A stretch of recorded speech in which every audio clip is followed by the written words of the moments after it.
Good evening, everyone. Welcome to the 35th episode of ICC Biz Live, our session, knowledge session with C-suite people.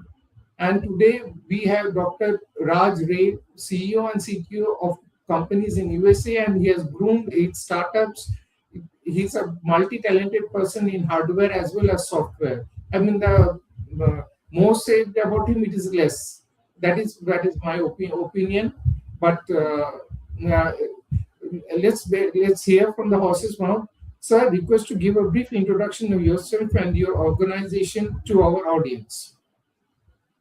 First of all, very good evening or afternoon. Maybe I can say afternoon. It's just 5 p.m. or in some places in India it's getting dark now. So good evening and good afternoon to everyone attending this show today.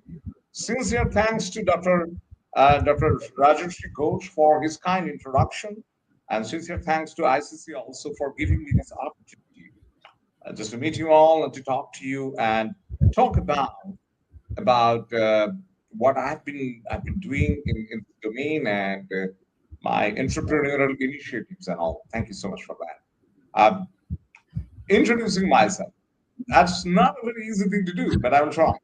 My name is Dr. Raj Ray. I have been in the high tech industry for around 28, 29 years, most of which that part I've been in the United States. I've been living here since late 90s, so around 27 years in the US.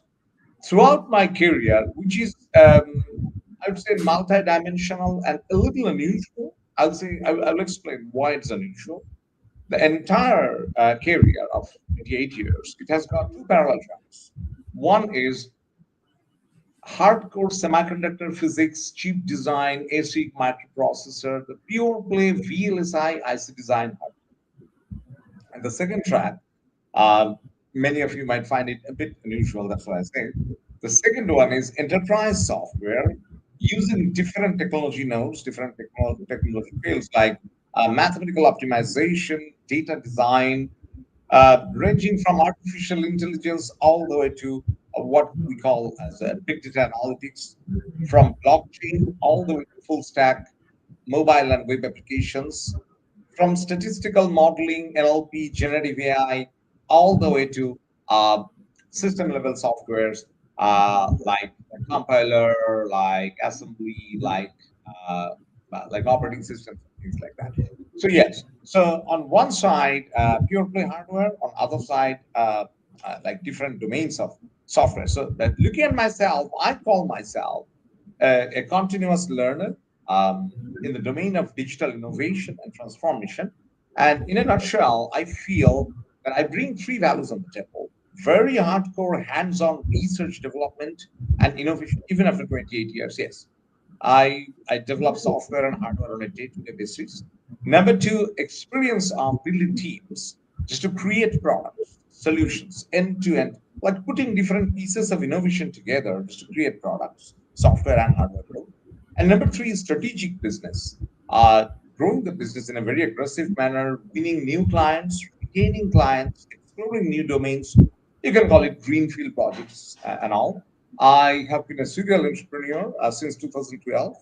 I built 8 companies, 8 ventures, had 6 mergers and acquisitions, and I have advised more than 20 ventures. Throughout my life, throughout my career, I've worked for tech giants like Intel Corporation, Motorola, Freescale, Synopsys, Sun Microsystems, Broadcom, and Capgemini. I have held senior roles. I was CTO for Capgemini for a long time. I built a center of excellence for hardware and software both. And then I became an entrepreneur and I've built a few ventures. At the end of the day, I look at myself as someone who is very passionate to learn new technologies every day and who would like to utilize the skills, technology, knowledge, and everything to do something meaningful, sustainable, and very critical for the world, for mankind, for our civilization. What we can we can call this as sustainable long-term solutions to make this world a better place. Currently, I'm leading 2 ventures. One is called Adyakshar Laboratories, A Labs. The tagline is innovations begin here. It's a solution house. We provide custom enterprise solutions in 6 different domains. And number one, AI, ML, generative AI family. Then full stack, mobile and web applications, DevOps and security. Number three, cloud computing, big data analytics, and enterprise architectures. Number four, blockchain, crypto, quantum computing, and Web3. Number five, IoT embedded systems and robotics. And number six, pure play VLSI design, EDA solutions, and smart chips. That is a solution venture. And they all, that's based out of the US. It's based out of Texas, California, and India also. And we have some operations in Toronto. The other one is a product venture. It's called System on Silicon Corporation, SOS Corp. We design, deliver, and market artificial intelligence, IoT, and embedded system powered, so hardware and software is blended solutions for digital health and climate smart and precision agriculture. On the digital health side, we have got a few products in the market. One is called Tanaya, Tanaya. It's a Sanskrit word for daughter. It's a personalized health analytics product for gynecology. Yes, for women's problems, we are addressing six different issues of gynecology, menstruation, pregnancy, contraception, infertility, gynecological chronic diseases like ovarian cancer, PCOD, and all, and STI, sexually transmitted infection. The tagline of this product is, you all might like that, caring for daughters. Uh, Second product is Men Go. That is actually a masculine counterpart of Tanaya. That means men's sexual and reproductive problems. With, in my opinion, as far as I know, this is the first product of this type in the world. It's another personalized analytics app, and the tagline is act. It is tagline, act with confidence. Act with confidence is the tagline for Mengo. Again, it also addresses a few different critical problems of andrology. And the last but not the least product today is called Right Food, RITEFOOD.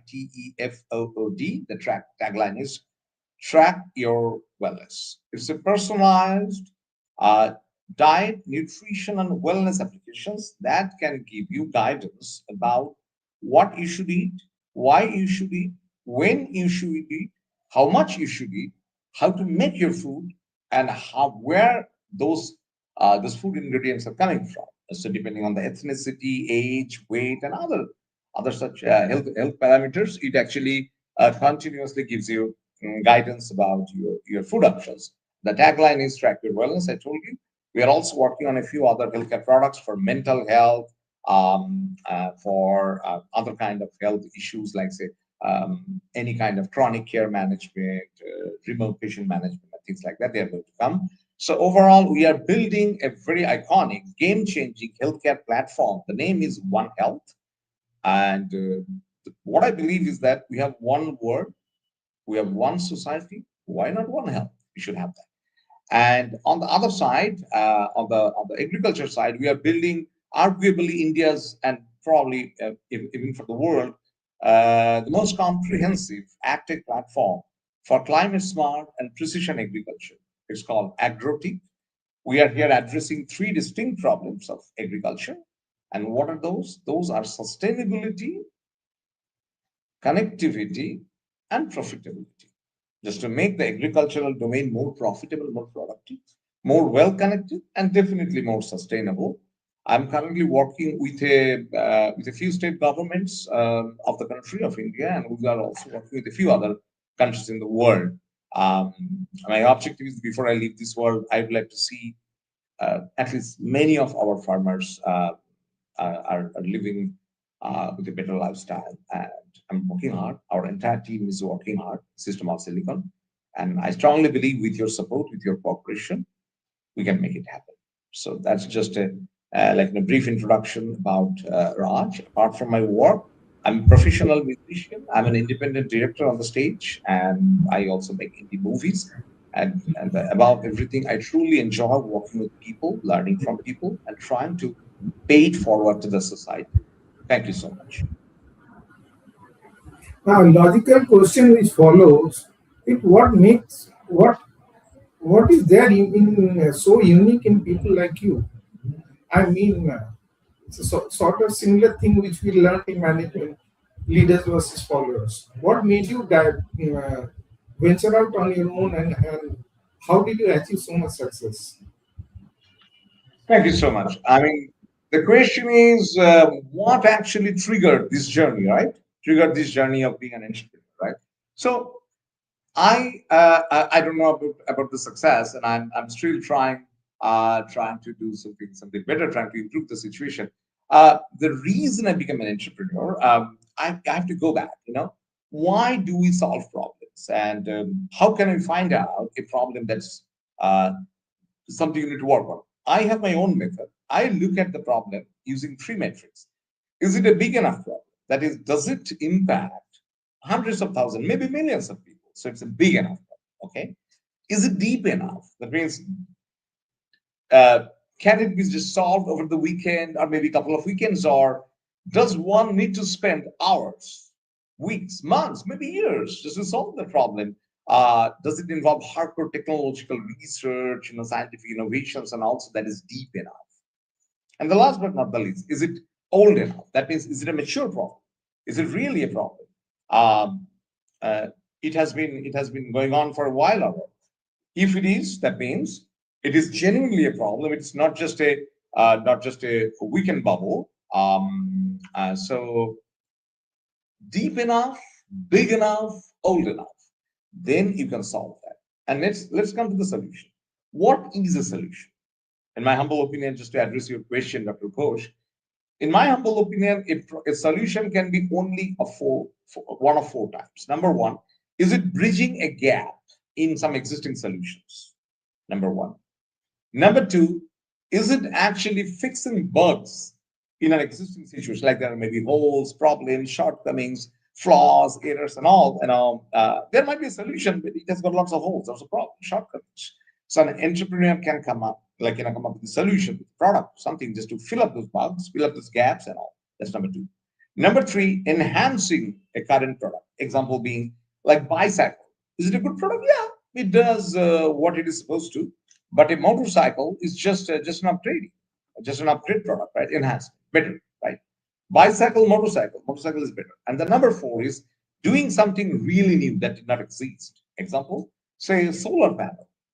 People did not have that. It's a brand new innovation. So these are only the four areas. And I always believe, right from my student life, I'm not going to be around for the next 200 years. By the time I leave this world, like Ramakrishna Paramahansa actually advised, and that advice was meant for Mr. Narendranath Datta, Swami Vivekananda. Since you have come to this world, leave a mark. I'm really working hard, very hard. Just leave a mark. I don't know whether I'll be able to leave a mark, but I'm still trying to find out the job, and I'm just trying to create the mark so that by the time I leave this world, as I mentioned during my introduction, I'd like to solve a couple of problems, and I picked up two major problems: healthcare and agriculture. So I'm very passionate, I'm very driven, I'm very motivated to create something that will solve some problems, and those changes, those solutions will be sustainable. So I'm hoping I'll be able to do that. So, Dr. Ghosh. So, Thank you, sir. Thank you, sir. Now, coming to the core topic of the day, Indian hardware. And before we take a deep dive into computer system concepts and architecture, uh, can you give a brief idea of how hardware, what is hardware, how does software mix with software, hardware mix with software to create a computer system? So simple like a school education covering basic. Obviously, there will be a lot of professionals in the audience, but for the benefit of those who are not that converse into computer systems, give a brief idea of the systems. I will actually, that's a great question. I will explain using metaphors and examples, right?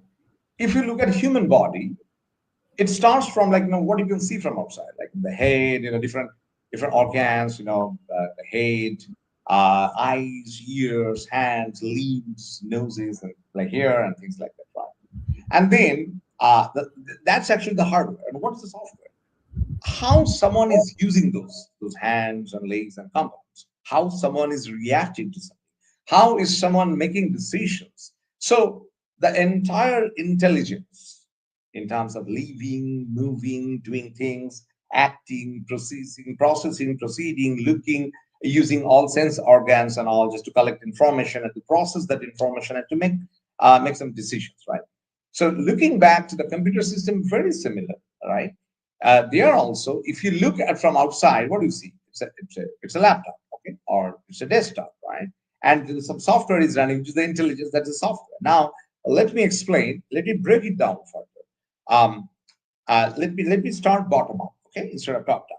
So the lowest component, electronic component of hardware, it comes from things like a standard transistor. It's made of silicon, right? And the transistor is kind of the building block, I can say. A building block, and then a couple of transistors together can form a logic gate. What is logic gate? People who are somewhat familiar with the whole concept of a digital world or analog world or like the world of computers. Um, Computer only understands zero, one.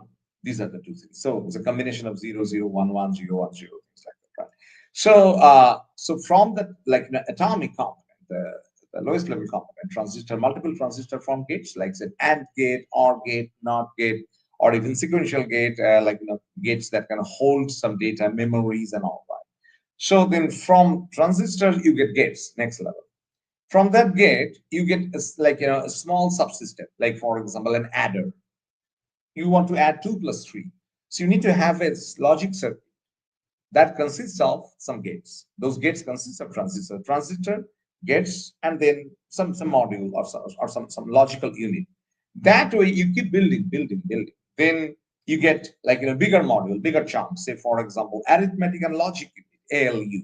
What does ALU do? It can does all the arithmetic operations like addition, subtraction, multiplication, division, rotation, shifting, and things of that nature. And the logic unit is what? Logic unit, like logical operation, right? Like shift, rotate, swap, things of that nature. If you put them together, you get a unit, which is, think of it like easiest example is like a calculator. But that's not all. You need more. Like you need a capacity, you need a system that can hold memory. That means your memory. So your ALU is over, your memory is done. Then comes the instruction. Suppose from the software side, you will say, hey, I have got three numbers. You add that. A plus B plus C.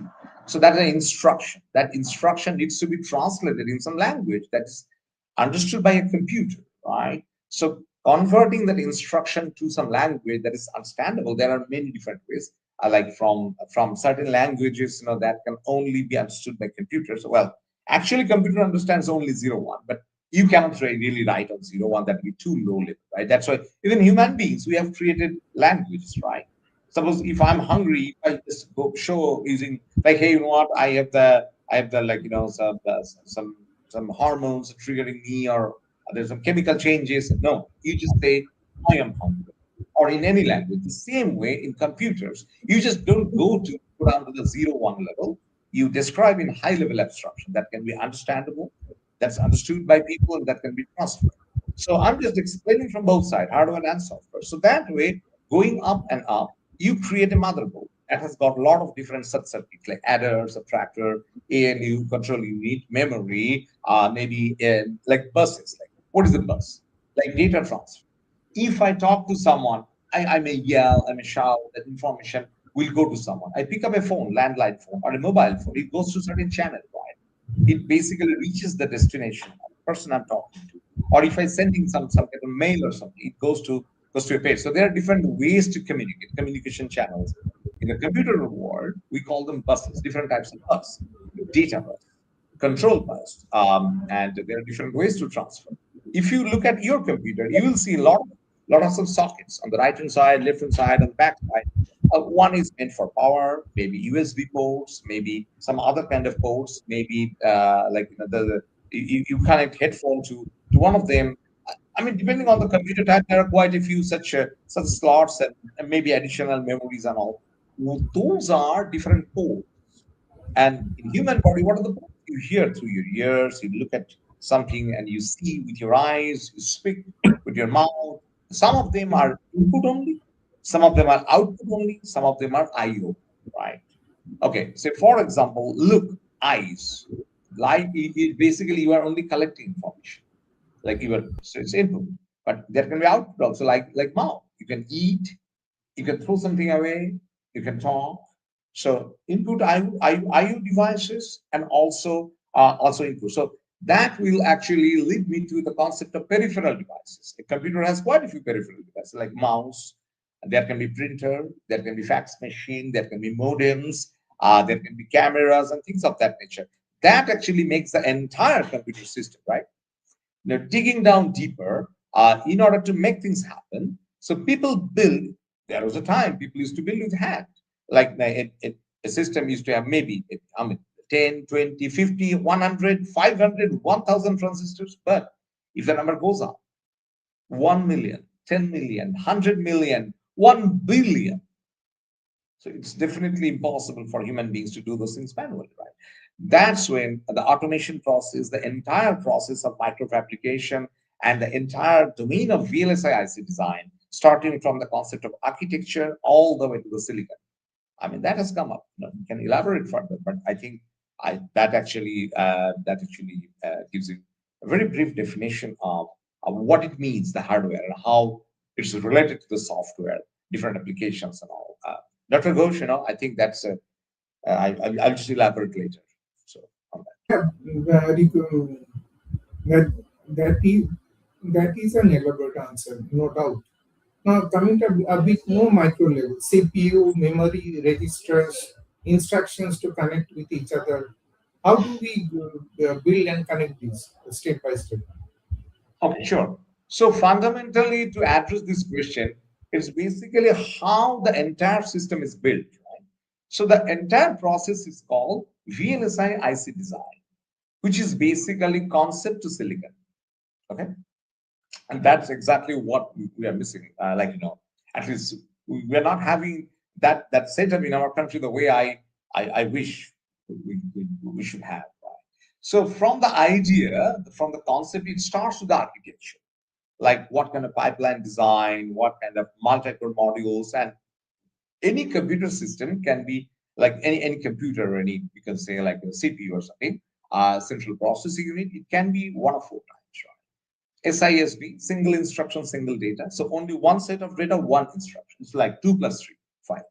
It only does addition and with one set of data. It's not like I go, hey, you know what? Can you do 10 additions? 2 plus 3, 4 plus 5, 5 plus 6, 6 plus 7. No, it cannot. SISD. Then comes single instruction, multiple data, SIMD. So it can do 100 additions together. Then comes multiple instructions, single data. So A and B, just do at the same time. A plus B, A into B, A multiplied by B, A minus B, A divided by B, all sorts of things from the same set. And then final culmination of what is actually parallel computing. Like, your computer can at the same time, you can type emails, you can listen to music, you can look at the website for news, all of them together, right? Why? Because it's an MIMD machine, multiple instructions, multiple data. So these are different types. So based on what you need, you create the architecture. So how do you do that? You create the architecture first conceptually, like hey, there will be this memory block and the processing you need. It will be a 16-bit or 32-bit or 64-bit. Will you have just one CPU core or many cores? Then I'm sure you all are hearing about like dual core, multi-core machine. That means not just one central processing unit.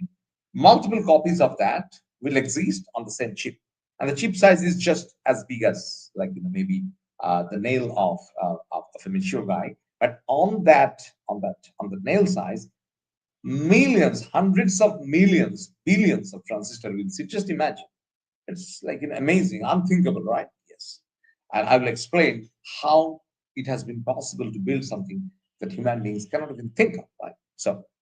So you first describe that concept, the architecture, in different ways, pipeline, or depending on the architecture. Architecture type can be VLIW, very large instruction word, or maybe superscalar. In a different session, I may have to explain them in detail. I can do that, but if I get into that, it will take a long time. So, but you describe your architecture in a special language called hardware description language. And what are the standard hardware description languages? Like Verilog, VHDL. Those are usually popular choices. You describe the architecture in that it's not just one monolithic code, there can be different modules. For example, your design may have adder, subtractor, maybe shifter, maybe memory module, maybe some special things to do, like say, like how to how to get the address instruction, how to do something, how to execute something, execution module, maybe a low power unit, depending on the, or say like data bus, data transfer. So you describe everything logically using the hardware description language called Verilog. So you write different modules. The next phase is, and this phase is called front end design, right? This is called RTL, register transfer logic. So once you finish that, you have to first check whether they are functionally correct, like the way you check your C program, C++ programs in compilers, right? And then you have to simulate. Simulation means testing. Suppose I write a 4-input adder. What is the meaning of that?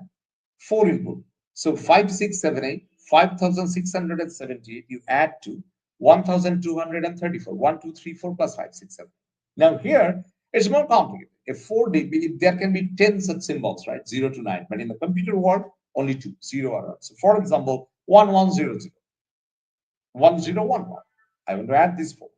Can this design successfully add all sorts of combinations? So this is called simulation. You feed certain input vectors to your design and you keep checking. Hey, the next one is 1110. The next one is 1001. The next one is 1000. The next one is 1111. Things like that, right? All sorts of combinations. You know how many combinations can be there? With 0 and 1, with 4 places, there can be 2 to the 4, right? 16.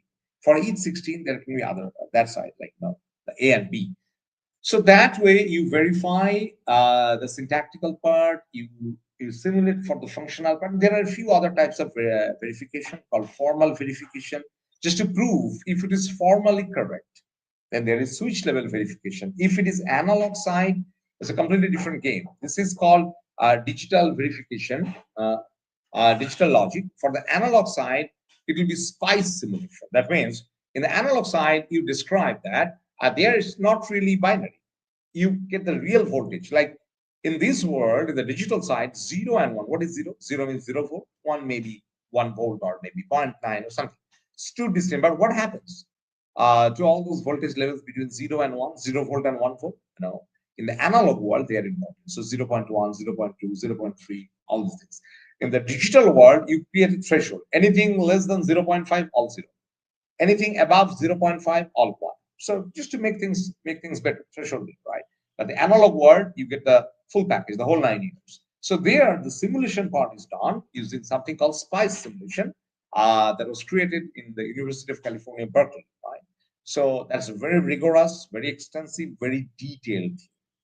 Okay, it takes days. Fundamentally, they solve differential equations of the transistor's voltage, current, power at every point. That's a very complicated one. I would love to have another session on that. So using those two things, you actually verify your entire design, whether it's RTL or like custom, like actual circuit design using swipes, right? And then you reach a point when you know your design from the front end side, from the functional side, from the syntactical side, from the logical side, analog or digital, they're good. Then comes the next stage. This is called, on the digital side, it's called logic synthesis. That means you convert your design, RTL design, behavioral design, to actually netlist. What is netlist? Where you get actually logic gates and connectivity and nets, real thing. Like, for example, I'll put it in a very simple way. Input is A, output is A bar. That means it's an inverter gate, but actually and where coming from A input terminal going to an inverter gate, and you are getting A bar. So things like that has to be converted properly. But people can ask, hey, it's just easy. Just put it in some gate design. No, it's not that. There are other complexities, right? That is, it has to be space optimal, it has to be power optimal, it has to be timing optimal. That's when the game starts. And that's why you get a tool called logic synthesis created by some media companies. I'll get to that later, like why software is playing such a huge role in hardware design. I come from a hardware plus software background, so I have seen both sides, how to use those tools and how to create those tools. So those are extremely complicated things, right? And very exciting also. So using those tools, you go to the actual netlist level, the design level. Is it done? No. You still do not have the silicon. So that you need to take all the way to the silicon side, like actual chip. How to do that? What are the phases? It's called floor planning, just to create the space on the die, on silicon die, right? And then after floor planning, placement of all those I mentioned, right? Logic gates, like millions, billions of logic gates. So imagine the complication, imagine the degree of difficulty. On a die of this size, you are placing billions of transistors in the right location. No human being can do that, right? Humanly not possible. That's why you have got very smart, very automated, very intelligent, very efficient tools called EDA, electronic design automation, also known as CAD for VLSI, right? In my life, I have designed a few of those. They are very complicated. So once you place them, again in a timing optimal, power optimal, space optimal manner, then placement is done. What's the next? You have to place and connect and properly manage clocks. What is clock? Any digital circuit designer will understand any design is correct, wrong, whatever it is, it performs with respect to clock. Our whole life is based on clock. Like our meeting started at 5. Now it's nearly 5:30. How do you know that? There's a clock that's ticking, tick, tick, tick. The same in the chip, right? Based on the clock speed, you actually you actually define the speed of a computer. You say, hey, you know what? It's a 1.5 gigahertz computer. What does that mean? The clock speed is 1.5 gigahertz, or the clock speed is 2 gigahertz. And based on that, you actually can measure the throughput, like how many operations can be executed in one clock cycle. Clock cycle means like one, like that. You have seen, like, in ECG monitoring systems, right? Like these. So that's actually one cycle of clock, right? So after placement, after designing the clock, comes a very complicated part. It's called routing, like how to connect. Think of it like that. In a newly created place, in a part of the village or city or something, you are putting some houses. You have built houses. Fine. That's called placement. Finding the entire location was floor planning, like where, I mean, am I going to build a house here, or a hospital here, or a school here, or a railway track, or a movie theater, or restaurants, market, things like that? That's called floor planning. And how you place them actually, that's placement. Then your job is to connect them properly. So how to build proper roads, so that it's not like that there are plenty of roads between two houses and no road between two houses. No, it should be optimized. It should be optimal. All of them should get not exactly equal, but balanced opportunities to reach the highway. Like, from one house to the hospital, it takes 5 hours. From another house to the hospital, it takes 5 minutes. It's no good, right? So that optimization, I'm just giving a simple example. Again, timing optimal, power optimal, space optimal. It's called routing, connecting dots, connecting logic gates, connecting circuits in this case. So your logic, after logic synthesis, you get the actual logical connectivity. Then you do floor planning, placement, clock tree synthesis, detail and global routing. Then you get what we call layout. But is this layout good in terms of timing, or is it too slow?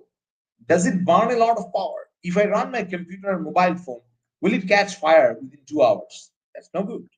Will it have a lot of noise? Like, I'm trying to talk to someone, that person is not being able to hear anything what I'm saying.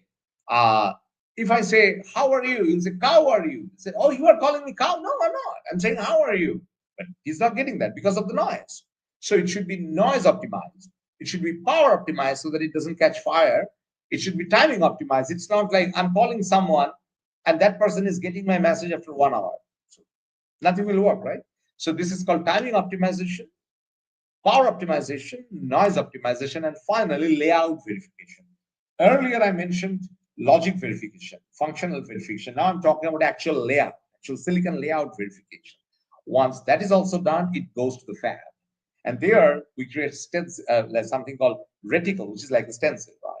It determines, it basically really truly guides the machine, like where the silicon fabrication will be done, etching will be done, exposure to the ultraviolet ray. Is a whole new world, whole world of microelectronic fabrication. Once that is done, you will get a piece of silicon on your palm. In my life, there have been quite a few occasions. I designed 8 or 9 different families of Intel Pentium family. So I started with the functional thing, idea. I have gone through the phase to get the implementation. So concept to silicon, trust me, I have got this like silicon produced by myself and a few others based on our design, our expertise, nights and nights of work, weekdays, weekends, working till 2 a.m., 3 a.m. throughout the night. I got the silicon on my palm. It's a tremendous amount of pressure. It's like getting a new baby, right?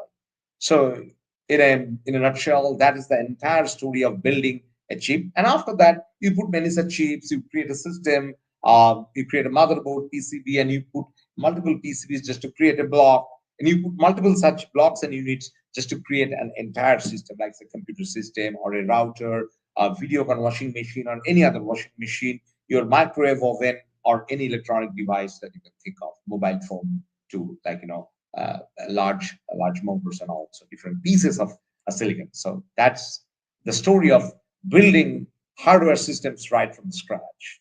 So, Dr. Ghosh, does that address, I believe? That is something A to Z in such talk shows. I mean, that is something A to Z. That's a very elaborate and well explained. I also learned about hardware distribution language and the role of software in the connectivity. You explained a lot. Thanks a lot.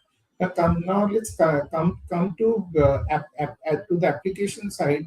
We know that in large scale companies, application is going on at very big scale. But coming to Indian MSMEs, and my personal research, which has got global acknowledgement, is that Indian MSMEs 90% do not go for software hardware adoption. Only 10% do so. And even those 10% are scared. What if I do adopt new system this year? Again, next year I have to spend money. What is the ROI? So, uh, what are your thoughts on that? And can you give examples of enhancing IT infrastructure in Indian MSMEs? Something which you have done or someone else? Sure, sure. Yeah, I have actually personally done. Are you referring to IT infrastructure? How to make that better? IT infrastructure. That's what I was saying, right? Your IT question is infrastructure. how to IT infrastructure, right? So now Yes, first thing that that's they a have very an very loaded. attitudinal block. That is what I observed. Plus, how to overcome the block and enhance IT infrastructure in Indian MSMEs. That's good. So that's a very loaded question, and this is a very important question as well.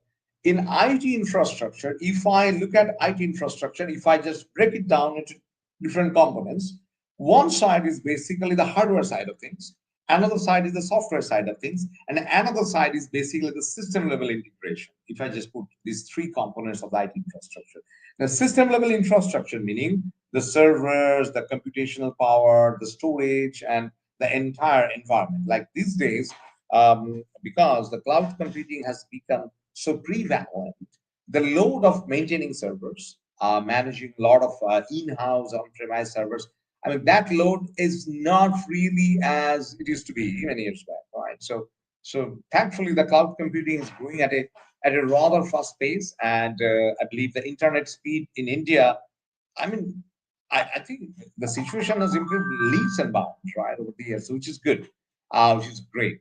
On the server side, on the hardware side, I think many companies actually do not really get the right policy, right setup, right guidance just to have the proper set of servers to make the entire computation, entire operation of the company very smooth and very, very efficient. I think one of the reasons is that most people involved in Indian IT, they are predominantly software focused people, right? So they do not have the experience of the expertise just to utilize the existing hardware or even to create something or like get the right set of hardware that will be appropriate for their software products, software solutions for clients, right? That, in my opinion, one of the reasons. So I believe what they should do, they should first actually work on the architecture side, the entire software architecture. They should also consider what kind of computational roadblocks, bottlenecks are there, and how those can be overcome by smartly selecting hardwares. And it can be a lot of things. Like for example, am I getting the right router? Am I getting the correct gateway? Do I have the correct processing element? Like what kind of hardware do I have? Do I prefer on-premise just because I'm so kind of finicky about the security part? I don't believe in cloud. Well, that will have its own pros and cons. And on the software side, Are we getting the selecting the right kind of software just to make the entire pipeline end to end? Three things: speedy, smart, and safe, secure. Speedy, smart, safe, and secure. So three S's. You should look for speed, smartness, and safety security for the entire solution chain. Some components can be hardware, some components can be software. But if you use this yardstick as your guiding force, I believe the situation will be a bit more manageable, a bit more productive, and definitely cost effective. That would be my suggestion, and that's what I have done. I have utilized that, and I have had success in. I have been advising companies and all, so they have been successful following that advising stages, randomly going after that. I always say, in terms of the strategy and policy, look at it from a 10,000 point of view, then break it down further. If I am in a helicopter, if I know this is Sundarban, I know the shape, I know the area of what's the span, then I go down. Well, let me land in a place which is based on like mangrove forest areas, right? Then I go deeper. Is it an area infested by like crocodiles and all? Depending on that, I create my strategies. But if I do not have any idea from the top level standpoint, the end-to-end supply chain, it will be very difficult for me to manage things. So I think these are the aspects Indian IT infrastructure should truly focus on to improve their efficiency, productivity, and of course, return on investment.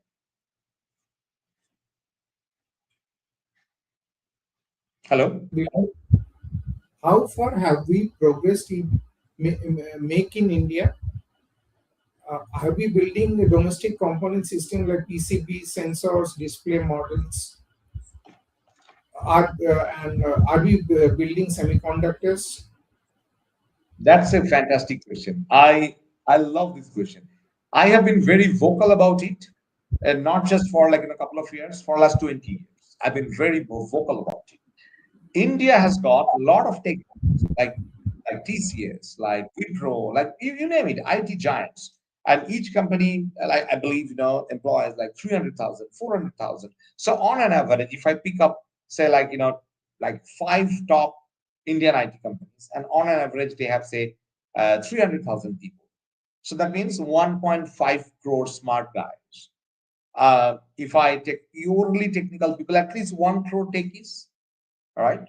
So, how many of them are now working on any kind of complex or moderately complex or very advanced hardware? Very few, very little. Why? Because of the mindset. These IT companies, which, as I mentioned, I have been very vocal about it for almost 20 years, they have never thought of doing something in that direction where the return on investment will be tremendous. But it needs the involvement of highly techy individuals. Instead of just serving, giving solutions as a solution provider to mostly foreign clients, if they would have thought, hey, you know what, like Japan, like China, like Korea, like Singapore, like Taiwan, and many other places, say building a fab may be expensive, I understand, but how about fabless IP design, fabless hardware? How many of these companies have invested? Almost nobody. And that's very sad. It's very unfortunate. They have not. If they would have by now, we would have had at least like 8 or 10 ventures, like 8 or 10 startups, or like with the spin-off and all companies building fabless IPs, maybe using ARM IP. That's fine. Fabless chips or even IPs. So we do not have leading chip design companies. We do not have leading EDA software companies. Why? We have talents. Absolutely, we have the greatest talent pool in the world. Are those guys doing that? Yes, they are doing that mostly in the US for companies like Synopsys, Cadence, Mentor now Siemens, Intel, AMD, Qualcomm, Xilinx, Altera, Texas Instruments, Motorola, Freescale, you name it. A lot of the Samsung and many other chip companies in Korea, some in China also, some in the European side, like say ST Microelectronics, right? Or say Bosch. I'm talking about the one level higher, system level companies. The previous list is a pure play semiconductor chip design companies like Qualcomm, Broadcom, and all. And then comes the system like Cisco, like Bosch, like Siemens. Even we are not in that domain either. Why? Just because of this service driven mentality, only purely giving service to other people's software. Some software created maybe hundreds of years back, not exactly hundreds, maybe 50 years back. We will rather continue enhancing that instead of creating something on our own. I'm truly I'm truly with a lot of energy in my mind. I'm eagerly looking for that day when Indian products, both software and hardware, will be used from Chile to China, from Australia to Argentina. I really would like to see that day happening. And I am personally not just sitting idle. I'm walking in that direction. I am currently leading A Labs and SOS Corporation, I told you, right? Recently, we did two spin off. One is called Quantum Labs. That actually is a quantum computing company. We are creating new IPs and Buddhi Chips. Buddhi Chips actually creates new EDA tools, new CAD flows. By the way, CAD flow is basically a little different from EDA tools. In EDA software, you create point tools. In CAD, you create methodologies and flows for building chips. So the name of that company is Buddhi Chips. Okay.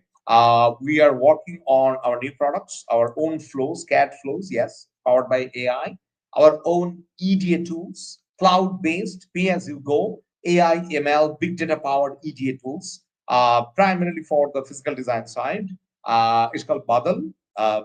Big data analytics for designing adaptive layouts. Badal means clouds, is a cloud-based pay-as-you-go software. We are creating our own IPs. Yes, probably the first Indian company that is creating true sense EDA tools, CAD flows, and also smart AI-powered IPs, like chips.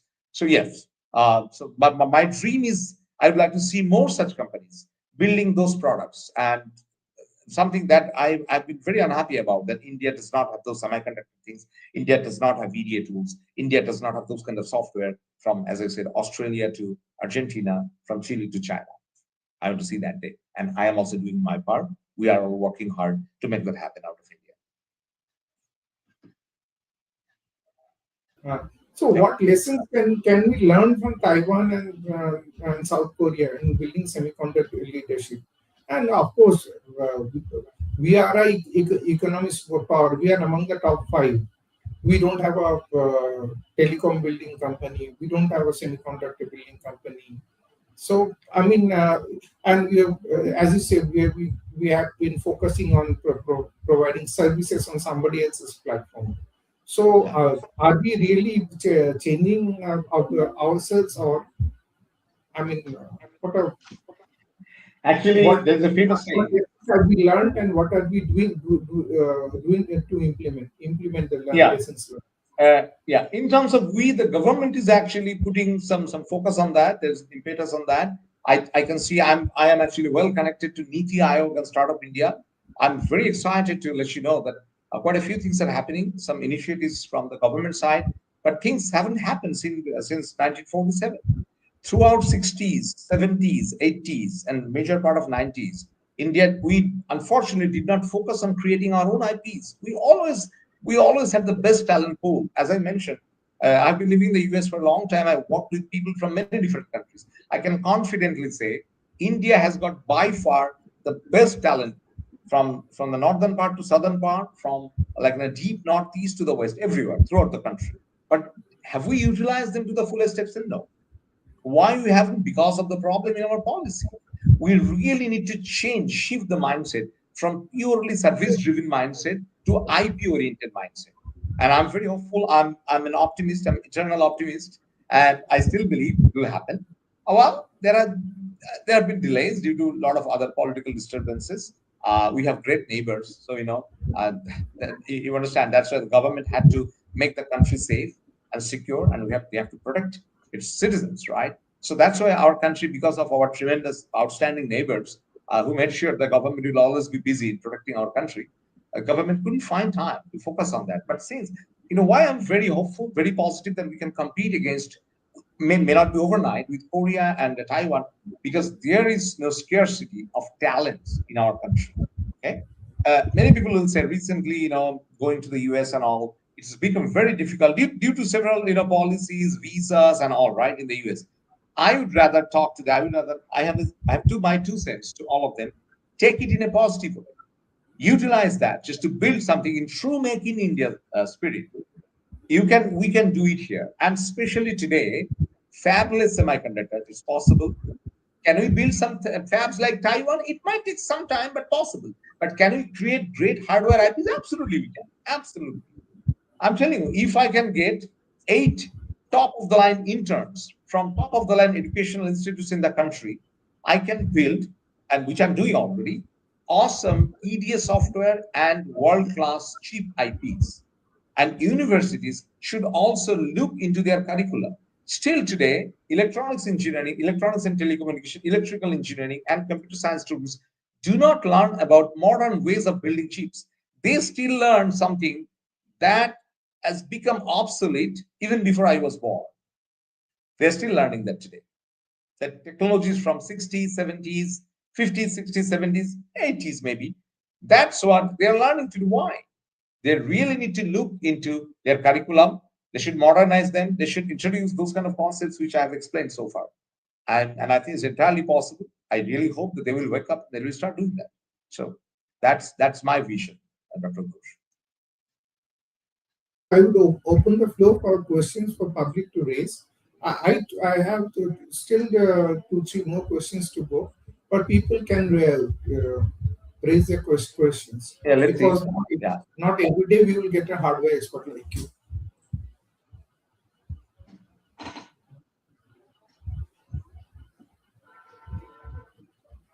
I mean, how is it relevant to hardware? Exploring international clients. I mean, sir, can you Can I help? address that? Can I address that question, Dr. Ghosh? Sure, sure. Mr. Bhatt, see, your question is international clients. Immediately, you're thinking about international clients, and that means you have got the service-oriented mindset, right? I understand that's important for generating revenues, but can you think about international clients, customers for your products, that not just enhancing the client software, but developing a software, developing a capability, software or hardware or hybrid, that can add values to the client's life, that can solve some problem. What did I say? Fixing, bridging gaps, fixing problem, fixing solutions, elevating solutions, and creating something new. These are the 4 ways. Can you do something in one of those 4 areas, or maybe a combination of that can truly add values to international clients? And if you want to know more, you can always contact me, Ray at Adyakshar I have helped quite a few entrepreneurs and companies with proper in-depth tech biz advice. I'll be happy to do that. So, next question. Anyone else?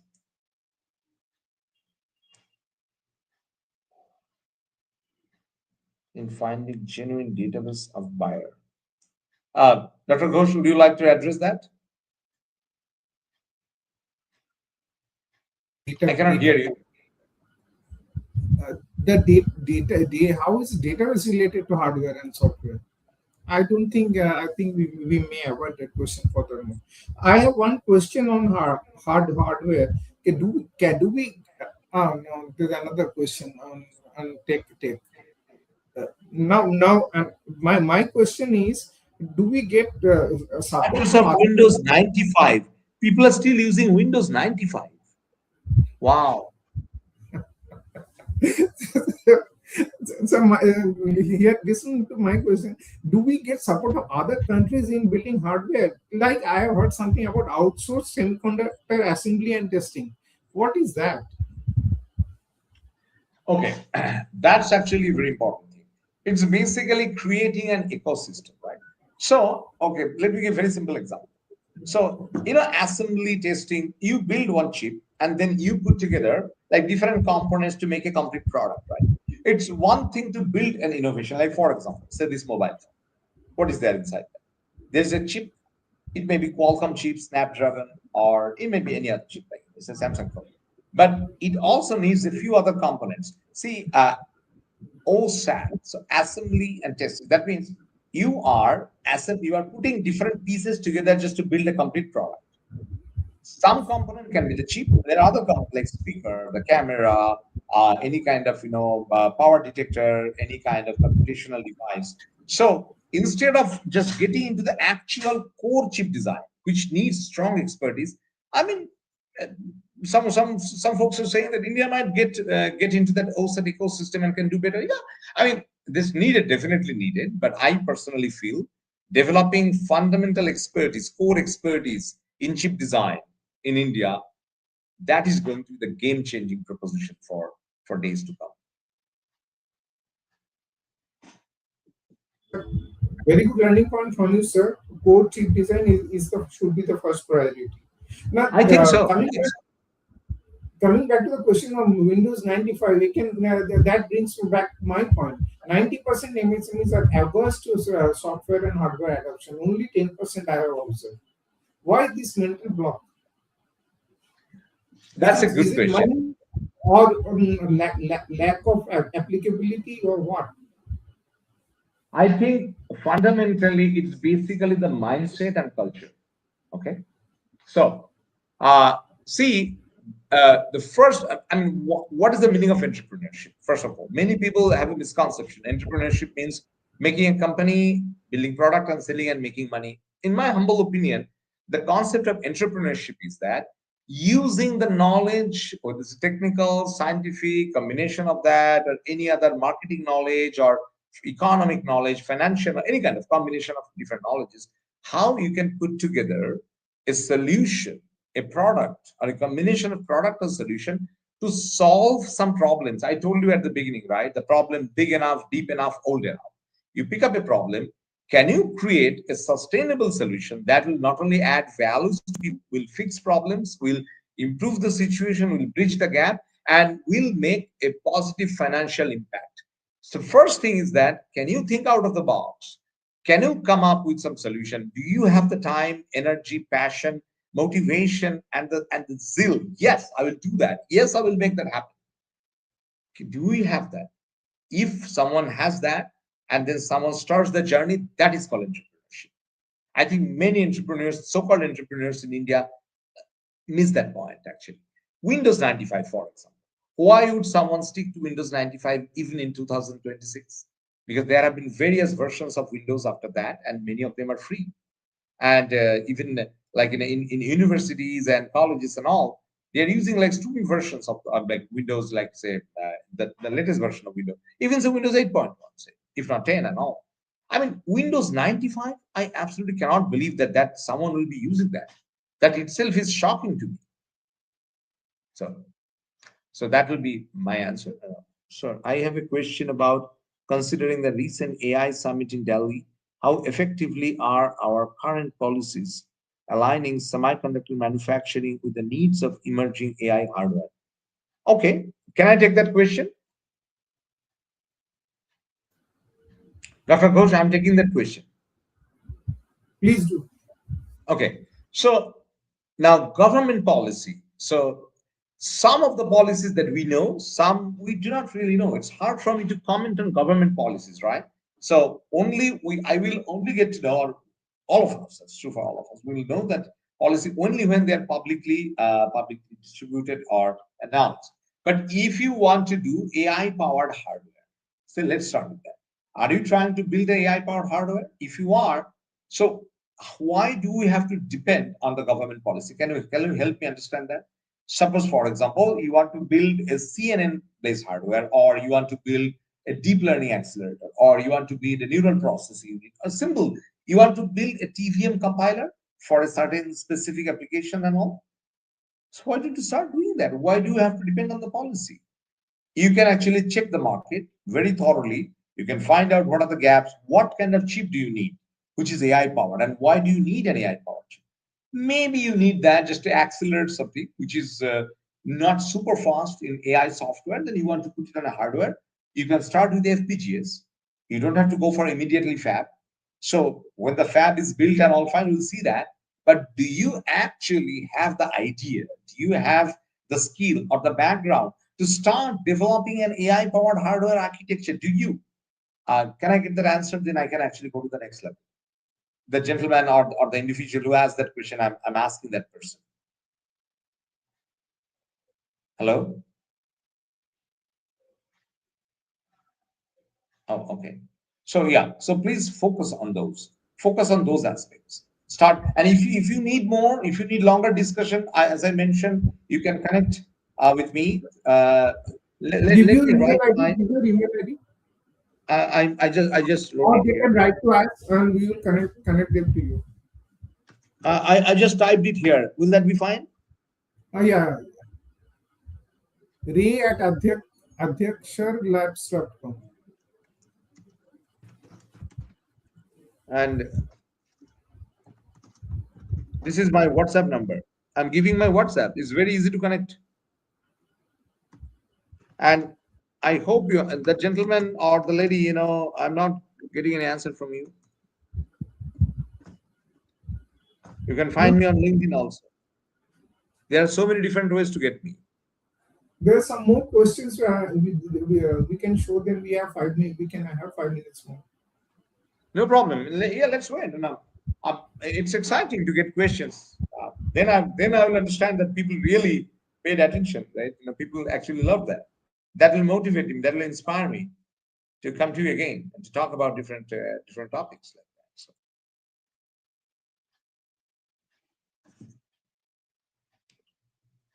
until and unless we have assured who will be the buyer, how can we move? Okay, that's a very good question. So, 1 minute.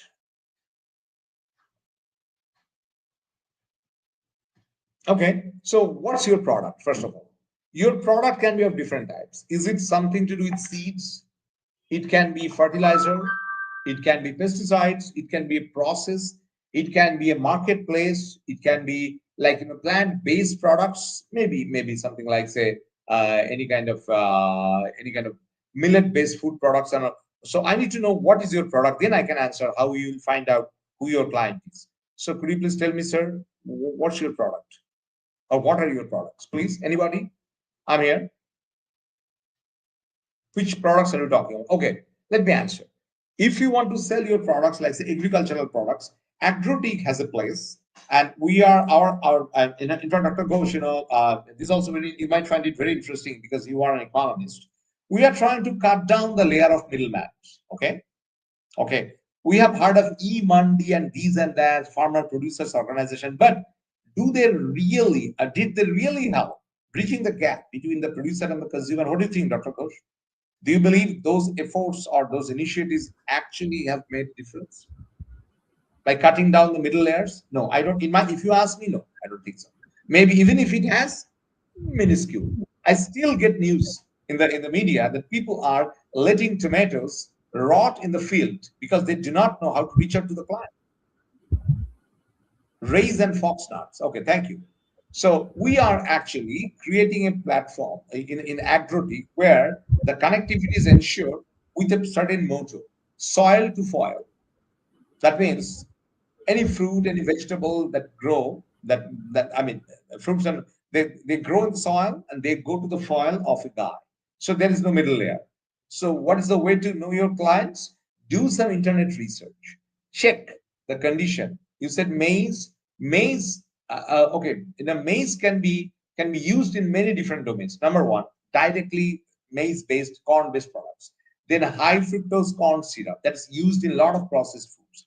Then corn can be used for like any kind of cattle feed, dried corn.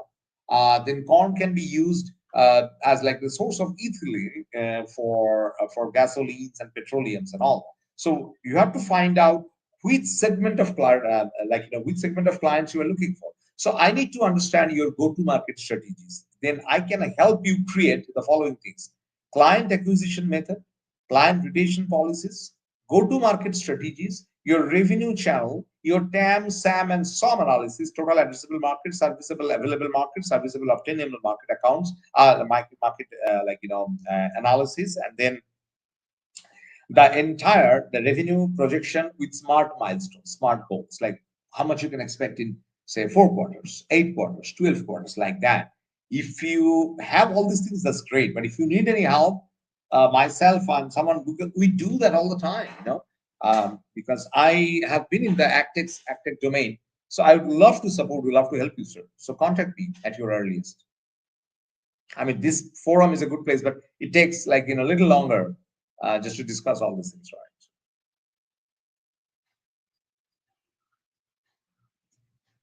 Anybody, anyone else? I know that hundreds and maybe thousands of people are watching. Just 5 or 6 questions so far.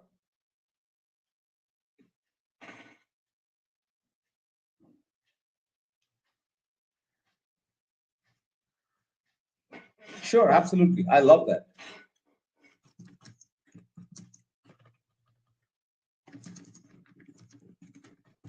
Unmute me, please. Sir, I think we have to end our discussion for the day, and we have to continue on other platforms. First is we will have two success one or two success stories of yours in our I will do that. I'll do that. channel for startups, startuprenia. That is one thing, and another is we have an upcoming World Technology Conference on May 8 and 9 in Mumbai. And if you are by chance in India, I would request you to really attend that. And maybe that is one area where you can have more to bring to the table. Sure. Thank you so much for the invitation. I'm honored. It will be great if I can attend. So, sir, I would end for the day. And I see. If you have any other question, you can ask me. I'm enjoying that. If you have more questions, I can answer. If you get more questions, this is not a question for sir. This is a question for me. You asked how to become member of ICC. That you write to go to ICC website. Okay. There is a website. We can have a second part of this episode if that's possible. I'd love to talk to people again. No? So yeah. That is a good idea. Good idea. I mean, one episode is not enough to cover you. That is the truth. So is it the end of the session, sir? Dr. Ghosh? Yeah. The end of the session? So one last comment. People who are aspiring to make careers or like make companies in the hardware sector, let me tell you, there are different segments of the hardware domain, hardware industry. It's chip level, chip level, board level, system level, and also like an IoT, Internet of Things. IoT is an area that might be a little easier for you to penetrate. IoT is basically machine-to-machine talk. Okay, if you know about chip design, that's great. But even if you do not know, you can still make a career in IoT, or you can build companies in IoT. And remember, software always plays a major role in hardware. How? I'll just touch upon that, and we'll continue that in the second section. For building chips, you need a tremendous amount of extremely complex software. That's one thing. You need software just to create actual design methodology flows, and those are also very big software things. And then these days, you can implement your AI, ML algorithms, neural networks algorithms on silicon, on chips. So yes, software and hardware, they are together. Fortunately, like I have got the background. There's a combination of software and hardware for more than 25 years. So I can look at the situation from both sides, as a user, as a developer, both for software and hardware. So I believe that God has given me that privilege, and I'm so blessed that I can do that. And thank you so much for attending this talk. That is a great suggestion. Somebody has put wants a blog from you to put on our site. Fine, that's a great suggestion. I'm very happy about it. That's one. And one last question. I know about quantum computing and binary system difference between them. Is there any difference in hardware between these two systems? And with yes, there are quite a few differences. So I think that will be a good lead for the second session, like a web series. You end an episode in such a people, hey, you know what? Next one. So quantum computing is both software and hardware. Like traditional hardware and software. The quantum, the difference is that here is 0 and 1. There is extremely speedy because it's a superimposition, right? The superposition of 0 and 1. So here you use the bits like 0, 1. Here you use qubits, right? And why qubits are quite different from bits? It needs a little longer discussion. The concept of superposition, entanglement. I'd love to get into those things. We have launched a new venture. I mentioned Quantum Labs. Dr. Ghosh, Quantum Labs actually works on quantum hardware, quantum AI, and also other aspects like, say, for example, quantum resilience, quantum security, quantum tokenizations, and all. So if I start talking about that, I might need next 20, 25 minutes. What should I do? But yes, in a nutshell, these are the difference. These are basic differences of quantum-based software and hardware and quantum and traditional hardware. So to conclude, Bihar government, or what to comment That's on great. Bihar That's very government. promising. Is So, West so Bengal government focusing on any such thing? Is our own government is focusing on any such thing? I'd love to learn that. If anyone knows that, please do let me know. I know they are focusing, and I will share that with you later. But to continue this, we will have a blog. We will have articles in a startup premier, and we will have a second episode of this. Thank you so much. Thanks, everyone. Thanks for being with me. I really enjoyed talking to all of you. Jai Hind and Vande Mataram. Namaskar. Thank you. Thank you. Thank you. You are most welcome.